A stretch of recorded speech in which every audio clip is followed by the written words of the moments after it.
नमस्कार, मी रुपाली. स्वागत आहे तुमचं आपल्या YouTube channel Siddhi Foods and स्पायसेसमध्ये.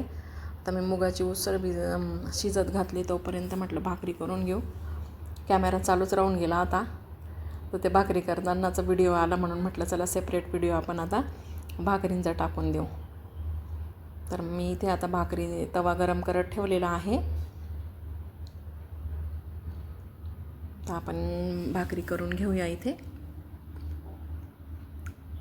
जोपर्यंत हाताचं पीठ आणि ताटाचं पीठ आपल्या हातातून सुटत नाही किंवा ताटाचं पीठ पूर्णपणे निघत नाही, तोपर्यंत पीठ मळले नाही गेलेलं असं समजायचं.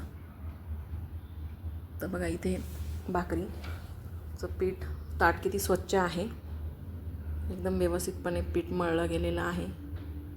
हाताला किंवा ताटाला पीठ चिटकायला लागलं तर समजून घ्यायचं की पीठ मळलं गेलेलं नाही आहे आपलं भाकरीचं व्यवस्थित.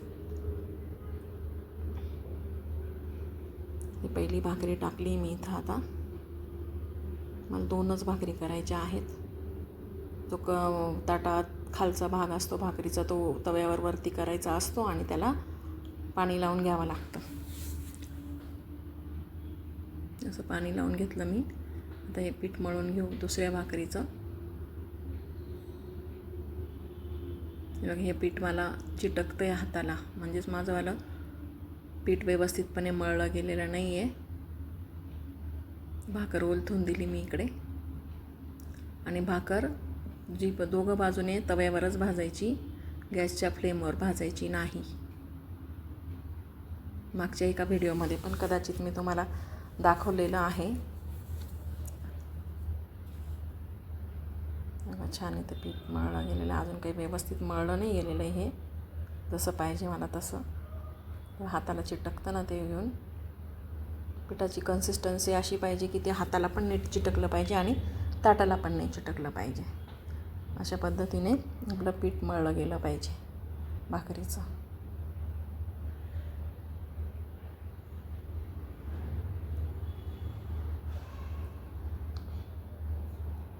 मुगाची उसळ, भाकरी आणि भात.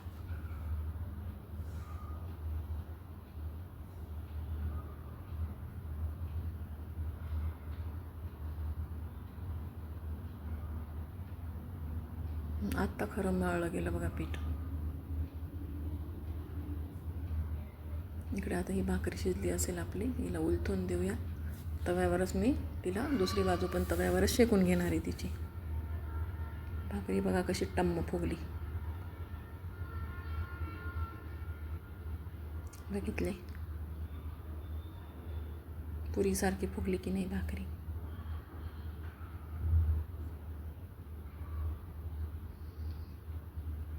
चला तर मग कशी वाटली तुम्हाला माझी भाकरी? दोन्ही बाजूने खूप छान भाजली गेलेली आहे. कमेंट्सद्वारे कळवा, सबस्क्राईब करा. चला भेटू पुढच्या व्हिडिओमध्ये.